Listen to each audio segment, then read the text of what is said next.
Un collectif, c'est des salariés qui travaillent ensemble sur des actions et au sein d'une structure qu'on appelle collectif. Nous reviendrons sur chacun de ces points, mais nous allons tout d'abord parler de la façon de trouver ses collègues, puis de les motiver.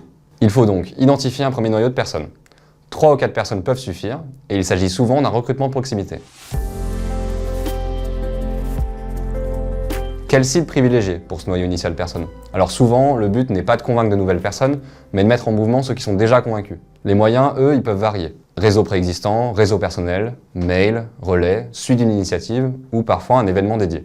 Pour recruter de nouveaux collègues, généralement, ça se passe dans notre entreprise par le bouche à oreille, par les liens qui sont déjà créés dans notre entreprise, par nos divers réseaux métiers, réseau innovation, enfin tous les réseaux qui existent dans l'entreprise, qui nous permet en fait de pouvoir démarrer avec des nouvelles actions, avec des personnes qu'on connaît, en qui on a confiance et avec qui on a envie de proposer des initiatives en faveur de l'écologie au travail et de faire des choses en plus de notre travail normal, quoi. Les collectifs peuvent rassembler des personnes de tous les horizons de l'entreprise, que ce soit sur la maturité, les métiers, le niveau de seniorité ou les territoires.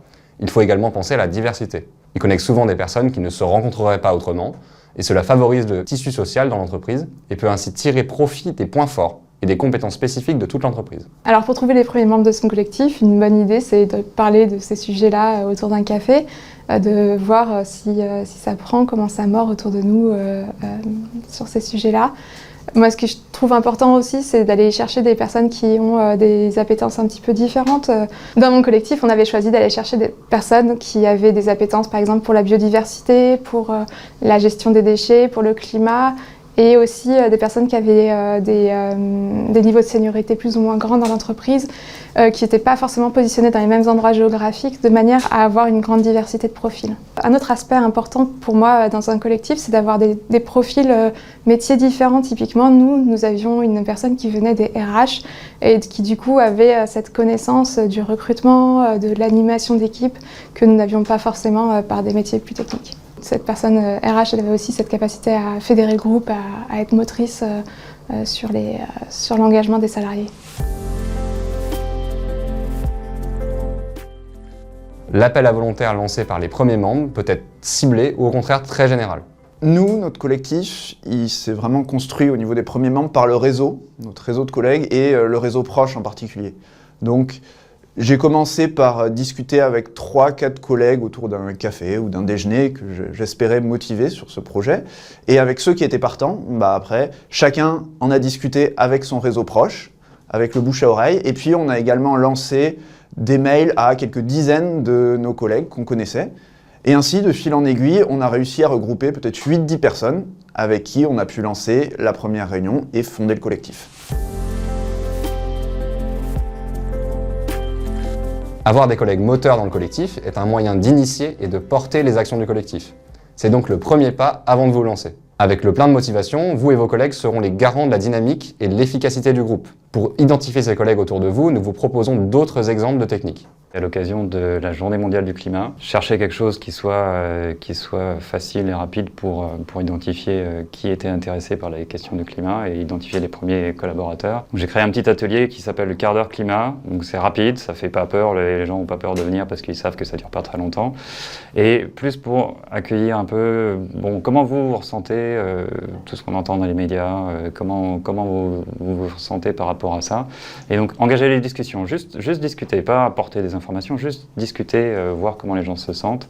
Et ça a permis en fait d'identifier un certain nombre de personnes qui étaient sensibles au sujet. Et à la fin, j'aurais tout simplement posé la question, et si vous vouliez vous impliquer dans l'entreprise, est-ce que ça vous intéresserait? Est-ce que vous êtes d'accord? C'est comme ça que j'ai récupéré la liste des premiers membres de collectif. Créer un événement, un petit atelier quart d'heure climat, donc forcément le terme climat, c'est les gens qui ont une sensibilité par rapport à ça, qui vont faire le déplacement, qui vont venir. Donc c'était déjà un premier filtre. Et après avoir créé une connexion, après avoir pu discuter, c'était plus facile de proposer est-ce que vous voulez vous impliquer, parce qu'il y avait déjà, on avait commencé à créer une relation.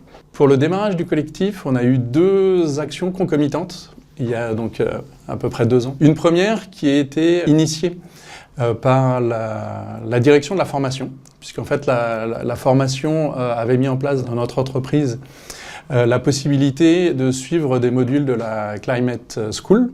mais c'était sur base du volontariat. Et en fait, il s'était aperçu qu'il y avait relativement peu de monde qui suivait ces modules, et il voulait essayer de relancer et de faire en sorte que plus de collaborateurs suivent ces modules. Et donc, ils ont réuni ceux qui avaient fait le plus de modules pour faire de nous des ambassadeurs auprès de nos collègues, auprès des directions, et essayer de démultiplier un petit peu comme ça cette formation. Donc ça a permis de repérer quelques personnes qui, comme nous, avaient une appétence, puisqu'ils avaient déjà suivi une bonne partie des modules de la Climate School. Et en parallèle de ça, il y avait plusieurs personnes qui s'étaient inscrites sur Alumni for the Planet, qui est un site sur lequel on peut dire quelles sont nos études, mais aussi dans quelle entreprise on travaille, et avec forcément la volonté un petit peu de dire j'ai envie de faire quelque chose pour l'écologie. Et donc là aussi, vraiment concomitamment, les personnes qui étaient inscrites en disant « je bosse pour cette entreprise-là », on a commencé à se réunir et on s'est aperçu qu'effectivement, on avait les objectifs communs, qu'on était aussi potentiellement ambassadeurs pour la Climate School. Et donc, c'est vraiment ça qui a constitué notre noyau dur au départ. La manière de recruter des candidats pour le collectif, elle est simple. Elle commence déjà par de l'envie et de la bonne humeur. Et après, vous avez la méthode plutôt pratique. Et nous, on a opté pour 2 options. Enfin, accessoirement plutôt 3 en fait en réalité.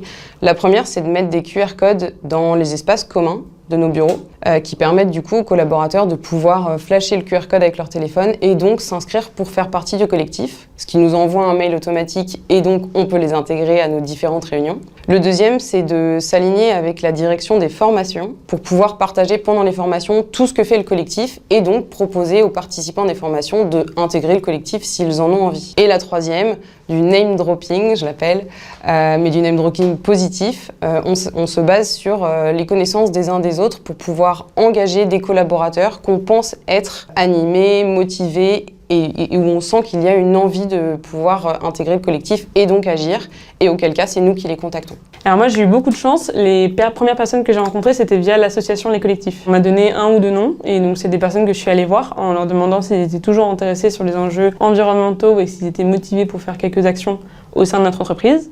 Et après j'ai demandé à des collègues / amis s'ils connaissaient autour d'eux des personnes qui étaient intéressées ou curieux sur les enjeux environnementaux. Donc au début j'ai fait des cafés ou des déjeuners avec ces personnes-là pour les rencontrer, leur expliquer un peu la vision.